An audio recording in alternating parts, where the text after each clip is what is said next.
Hello hello everyone. और कैसे हैं आप सब? अपना घर पे रहिए, सुरक्षित रहिए और अपना ध्यान रखिए।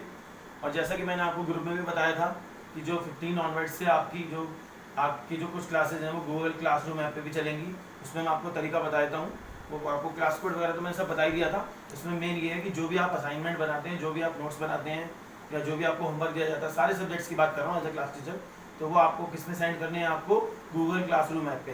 और फ्रॉम 15 ऑनवर्ड से यानी कल से हम इसको स्टार्ट करेंगे।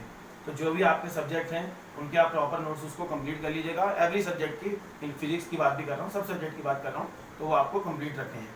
तो हमारा चैप्टर नंबर 5 चल रहा है, तो आज उसको हम खत्म करेंगे उसकी थ्योरी को। तो उसका अगला टॉपिक है देखिए सामने, सेंट्रीपिटल एक्सेलरेशन।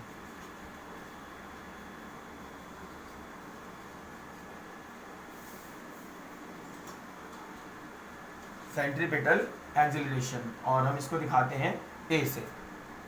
सेंट्रीपिटल एक्सेलरेशन और इसको किससे दिखाते हैं? ए से। इसको समझने की कोशिश करते हैं।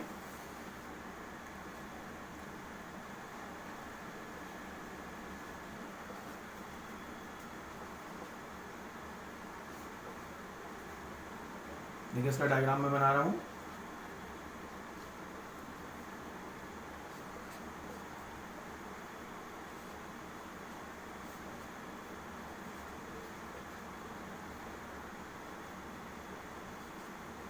तो देखिए सेंट्रीपिटल एक्सेलरेशन क्या होता है, डायग्राम समझिए। पहले मेरी बात सुनिए जो मैं बता रहा हूँ। देखिए सेंट्रीपिटल एक्सेलरेशन का मतलब ये होता है कि जैसे सपोज करिए आपके पास कोई भी ऑब्जेक्ट है, थोड़ा सा रिवाइज बैक करेंगे जो टॉपिक मैं आपको पहले पढ़ा चुका हूँ, उसी को दोबारा उसी से रिलेटेड है, या आपको लगेगा शायद वही है। तो सपोज करिए कोई ऑब्जेक्ट आपके पास है, उसको आपने सर्कुलर मोशन में आपने उसको घुमा दिया, सर्कुलर पाथ पे आपने उसको घुमा दिया। तो जब आप ऑब्जेक्ट को सर्कुलर पाथ में घुमाते हैं, तो सर्कुलर पाथ में घुमाने के लिए आप ये मान के चलते हैं कि उसकी जो स्पीड है वो क्या होती है? यूनिफॉर्म होती है। समझ मेरी बात? उस ऑब्जेक्ट को सर्कुलर पाथ में घुमाने के लिए आपने क्या करा? आपने उसको सर्कुलर पाथ में घुमाया, और सर्कुलर पाथ में घुमाने के लिए उसकी स्पीड जो है वो यूनिफॉर्म मानते हैं। उसकी स्पीड भले यूनिफॉर्म है, लेकिन उसकी जो डायरेक्शन है वो बार बार क्या होती रहती है? चेंज होती रहती है। तो जब उसकी स्पीड कांस्टेंट है और डायरेक्शन बार बार चेंज होगी, तो मैंने आपको पहले भी बताया था कि जब डायरेक्शन बार बार चेंज होती है तो वेलोसिटी भी चेंज हो जाती है। ठीक है?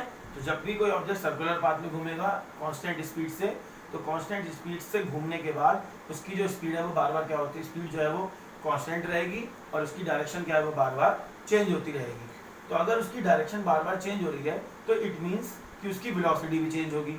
और अगर जब वेलोसिटी चेंज होती है तो क्या डेफिनेशन होती है? The rate of change of velocity per unit time is called acceleration. तो अगर वेलोसिटी चेंज होगी तो उसके अंदर क्या आ जाएगा? एक्सेलरेशन आ जाएगा। अब इस एक्सेलरेशन को हम सेंट्रीपिटल एक्सेलरेशन क्यों कहते हैं?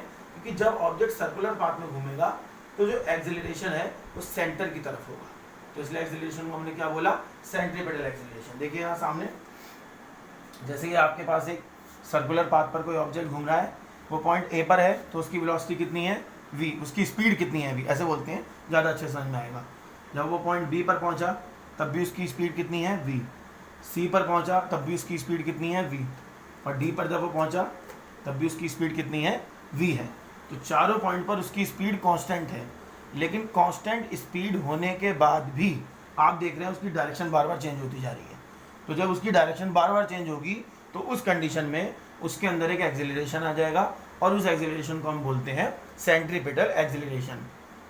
Whenever a body moves in a circular path with constant speed but its direction changes continuously, then an acceleration is produced and which acts towards the center of the circular path. समझ में आया? वो जो आपका जो acceleration काम करेगा वो कहाँ काम करेगा? which act towards the center along the radius of the circular path. वो सेंटर की तरफ काम करेगा। तो सेंटर की तरफ काम करता है, इसलिए हम उसको क्या बोलते हैं? Centripetal acceleration. और आप सामने देखने की कोशिश करते हैं। मैंने मान लिया कि ऑब्जेक्ट जो सर्कुलर पाथ में घूम रहा है उसकी रेडियस कितनी है? r है, और उसकी वेलोसिटी कितनी है? a है। और सेंट्रीपिटल एक्सेलरेशन मैंने कितना मान लिया? a। तो फॉर्मूला आपको इसमें याद रखना है, a equal to V square upon R. a equal to V square upon R, ये फॉर्मूला आपको याद रखना है। कल मैंने आपको ड्राइव करवाया था v equal to R omega, कल परसों जब भी ड्राइव कराया था v equal to R omega. तो v की जगह हम आर ओमेगा रख देंगे, यानी स्क्वायर अपॉन में R square omega square upon R से आर कैंसिल हो गया, तो क्या बचा आर ओमेगा स्क्वायर। ठीक है, देख लीजिए एक बार इसको। ठीक, एक आपने लिखा ए इक्वल टू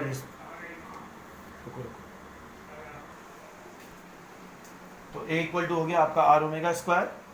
अब हमें पता है कि ओमेगा इक्वल टू होता है 2 पाई न्यू, ये भी मैंने आपको बताया था, कैसे बताया था वो भी देखते हैं। ओमेगा इक्वल टू होता है 2 पाई अपॉन टी, टी आपका अलग हो गया 1 अपॉन टी, तो 1 अपॉन टी किसके बराबर होता है न्यू के, तो ओमेगा इक्वल टू हो गया आपका 2 पाई न्यू। ठीक, अब वैल्यू पुट कर दीजिए, आर ऐसे ही 2 पाई न्यू का स्क्वायर, तो आर आगा आपका, और 2 पाई न्यू का स्क्वायर कितना हो गया 4 पाई स्क्वायर न्यू स्क्वायर, तो 4 pi square nu square R. देख लीजिए एक बार इसको पूरे को।